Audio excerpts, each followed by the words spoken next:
Всем привет, с вами профессор Березовский. Добро пожаловать на мою новенькую лекцию по Call of Duty Mobile. Ребята, сегодня я расскажу про несколько фишек и трюков, которыми сам пользуюсь в королевской битве. Несколько из них, возможно, вы уже знаете, а некоторые станут для вас новыми. В общем, не буду затягивать, заварите себе самый вкусный чай или сделайте кофеек, возьмите вкусняшек, устраивайтесь поудобнее, ну а мы начинаем.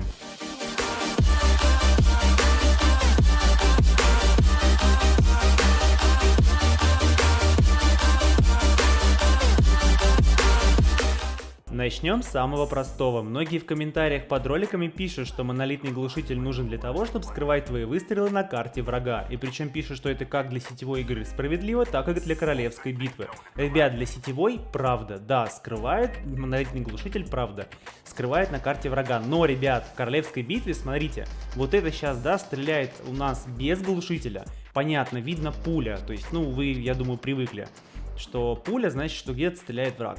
Теперь он берет, смотрите, монолитный глушитель и внимательно смотрите на карту. Видите? Кружочек перечеркнутый. То есть, ребят, глушитель не скрывает вас на карте, точнее, ваши выстрелы на карте врага. Более того, слышно, ребят, слышно, как стреляет. Посмотрите еще раз внимательно. Красный круг. Поэтому глушитель не скрывает выстрелы на карте врага. Вот так. Далее, ребят, следующая фишка. Что делать после полета? То есть, когда вы на крыльях летите, приземляетесь, да, на землю. Вопрос, очень логичный вопрос. Что делать? Какие дальнейшие ваши шаги? Потому что у вас есть как бы несколько путей. То есть, либо встать колуном, например, и стрелять, либо передвигаться, прыгать и так далее. Вот приземлился, и далее, ребят, что делать? Вот он просто приземлился и все. И вот я сразу его поймал в прицел и сразу его убью. Ну, я, естественно, этого сейчас не сделал, понятное дело. Все, видите, попал, легко попал. Далее, давайте посчитаем, сколько секунд в таком случае пройдет, пока враг, ну, то есть, или вы, да, в данном случае, не станете стрелять. Смотрите, ребят, таймер. Ага. Около 2,5 секунд прошло до тех пор, как, ну, человек не начинает стрелять. Давайте посмотрим от моего лица, как это вообще происходит. Вот, смотрите, я прыгаю, да, вот, все. Оп, и начал стрелять. То есть в чем фишка? Кнопки залипают. То есть фишка в том, что есть несколько секунд, пока вы приземлились. Смотрите, я сейчас буду мерить от бедра. Смотрите. Оп. Почти 1,5 секунды, ребята, от бедра. И учитывайте, это, еще раз повторюсь, от бедра. А некоторые должны зайти в прицел, если враг далеко. Поэтому что делать, ребят? У вас несколько секунд, вы просто безоружны, пока приземляетесь. Я предлагаю, ребятки, следующий выход. Смотрите, сейчас покажу. Значит, вот так приземляемся. Делаем подкат в сторону и оказываемся за спиной у врага. То есть залетаем ему прям за спину. Покажу теперь, ребятки, в замедленный и сделаю паузы небольшие. Смотрите, приземляемся и дальше важно сделать подкат в сторону спины, то есть за спину врагу. Смотрите, сейчас покажу. Вот сюда, да, стрелки получается. И вот так делаем. И все, ребят, все, вы оказались за спиной. Враг у вас на блюдечке. А дальше с ними делайте что, ну с ним точнее делайте что захотите, ребята. То есть забирайте вообще на изи. Далее, ребят, смотрите, еще раз покажу мою сборочку, ой, не сборочку, а комплект моих действий. Смотрите, оп, и лег. Все, ребятки, вот это моя фирменная комбинашка. Давайте покажу вам замедленное действие. Получается, вот подкат сейчас я делаю, потом прыжок, чтобы ускорить персонажа, и сразу же делаю лежать, кнопку лежать нажимаю. Все, ребят, враг у вас на блюдечке, то есть вы его легко зафиксируете и заберете таким образом. Это моя комбинашка. Далее, ребят, следующий совет связан с дымом. Очень многие его недооценивают. Своего врага, например, резать нужно и бросать дым обязательно. Но есть проблема. Дым закончится примерно, когда останется, ну, около 2 секунд, как вы будете поднимать своего тиммейта. Смотрите, оп. Ну, 1,5, ну, около 2, короче, как я и говорил. Проблема, что делать? Можно взять гренадера, тогда да, дым будет дольше. Но, ребята, имба именно в парах, это медик. Смотрите, кидаем, получается. Если у вас есть тиммейт в скваде, он должен примерно на 5 секундах кинуть второй дым. Вот сейчас он кинул второй дым, все. Там туда-сюда дыма много. То есть, ребятки, нужно кидать примерно второй дым на 5 секундах. Далее, если вы медик, конечно, у вас хватает времени. Смотрите, вот я говорил, медик это имба. Оп, все. И далее нужно разложить сразу станцию, чтобы рисануть своего, получается, тиммейта. Вот так надо правильно поднимать врага. Дым, и разложить станцию. Либо 2 дыма закинуть и второй на 5 секундах, если вы в скваде. Далее дым мы закидываем, естественно, в десантника, ребят, потому что, ну, правда, будьте скрытными, потому что скилловые игроки вас заберут, пока вы будете взлетать. И вертолет, ребят, и дым вертолет, чтобы скрыться. Вот такие советы. Далее, как правильно лутать дроп. Я вас научу, ребята. Мало кто об этом знает. Нужно дроп лутать сверху. Вот смотрите, залазим, да, берем. И я объясню сейчас почему. Вот сверху мы залутали его, теперь подходим. Вот мой калаш с этой стороны. Подходим, здесь его нет, здесь его нет. И здесь его нет. Ребят, дроп лежит, в данном случае упал под наклоном, если видите. Если правильно, точно в центр, мы сейчас попробуем это сделать. Трудно будет, но попробуем. Если точно в центр опустить свой лут, его нигде больше не будет. И потом, когда другая команда или игрок подбежит, собственно, к этому дропу, он ничего в нем не найдет. То есть вашего старого лута он там не найдет. Вот так надо лутать дроп. Смотрите, вот он лег. Сейчас посмотрим. Здесь ничего нет.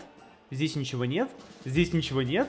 Ну и да, сейчас он подберет, да, вот с той стороны он оказался с одной стороны, потому что, еще раз повторюсь, дроп лежит под наклоном.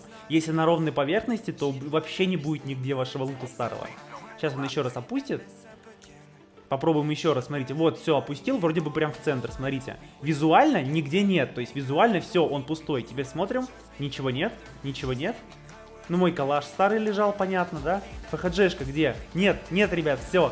То есть надо опускать свой лут ровно в центр этого дропа. Естественно, это делать с дымом, естественно. Вот, но фишка вот в этом, чтобы врагу ничего не досталось, так сказать. И он ничего не смог залутать из вашего дропа. Далее, ребятки. Дальше я вам объясню, смотрите, собственно, почему в КБ надо брать топор и биту, а не нож, там, карамбит, там, или ледоруб и так далее, ребят. Пофиксили ножи, пофиксили ледоруб и так далее. Вот с ножа меня человечек 2 сделал шота, и с 3-го бы меня забрал. То есть с ножа нужно 3 шота, чтобы забрать со 100 хп. Проверим, сколько с ножа, с ледоруба, там, с карамбита и так далее на 150 хп. 1, 2, 3, 4. 4 шота нужно, чтобы забрать меня с карамбита, с ножа и с ледоруба. Теперь проверяем то же самое с топора. Раз, 50 хп осталось, видите? С одного удара, то есть 2 шота, чтобы забрать с топора. Напоминаю, 3 шота, чтобы сделать это с ножа, карамбита или ледоруба. Ребятки, именно поэтому нужно брать топор или биту. Теперь смотрите, бита. Раз, все, 50 хп, ребят, осталось, 50 хп. То есть именно бита, еще раз повторяю, и топор, вот эти вдвоем персонажи, забирают с 2 шотов вместо 3. Теперь 150 хп, смотрите. Раз. Еще раз. 2. Осталось 50 хп. 3 шота. Напоминаю, с ножа, карамбита, ледоруба нужно 4 шота. Теперь биты, смотрите. Раз. 2 удар. И третьим она бы его, меня сейчас забрала. Получается, вот такие, ребята, дела. Нужно брать биту и топор. Теперь объясню, что такое и как я делаю двойные прыжки. Я очень много раз об этом говорил на стримах, ребят. На закусочку, так сказать. Вот. Двойные прыжки, они ускоряют персонажа. То есть, видите, вот раз, двойной прыжок, смотрите, еще раз сейчас покажу. Раз, бац, и лег. То есть, двойной прыжок, он сильно ускоряет персонажа. И главное, ребят, я попозже покажу, как это выглядит вообще в глазах, так скажем, врага. Вот, покажу. Давайте посмотрим глазами врага как раз таки. Смотрите, оп, видите, да, вот ускорение на втором прыжке идет. Оп, видите ускорение? Так, здесь не получилось, еще раз смотрим. Оп, резкое ускорение, ребят. Смысл в том, что вот на такое ускорение во втором прыжке враг просто тупо не успеет отреагировать. И если будет вас зажимать с калаша, например, или там с другого оружия, то просто у него кончатся патроны. Вот смотри, оп, видите, резкий второй прыжок получил. Оп, видите, резкое ускорение. Никто такого не ожидает. Невозможно прицел моментально навести, но это нужно иметь очень большой скилл. И, скорее всего, этим вы заставите врага выпустить всю обойму. Давайте научимся делать этот двойной прыжок. Смотрите, ребятки. Значит, в этом случае мы делаем подкат, затем делаем прыжок. То есть, да, вот этот мансун, как это называется. Вот, ребятки, так. Вот в этом моменте нужно правильно сломить тайминг. Нажимаем прыжок, и в этот момент далее нажимаем лежать. Но это моя личная, да, комбинашка. Оп, и все, ребят, враг у вас на блюдечке. Забирайте его просто с удовольствием. Поэтому, ребятки, я надеюсь, вы просто это выучите. Ну, надо потренироваться и словите тайминги. Я надеюсь, вся инфа была для вас очень полезной, как всегда годной, особенно двойной прыжок, потому что можно выпрыгивать из-за препятствий всяких и, в принципе, 1 на 1 или 1 в 2 забирать врага. Надеюсь, вся инфа была годной, с тебя лайк, с меня годный контент. Всем до новых встреч и пока-пока!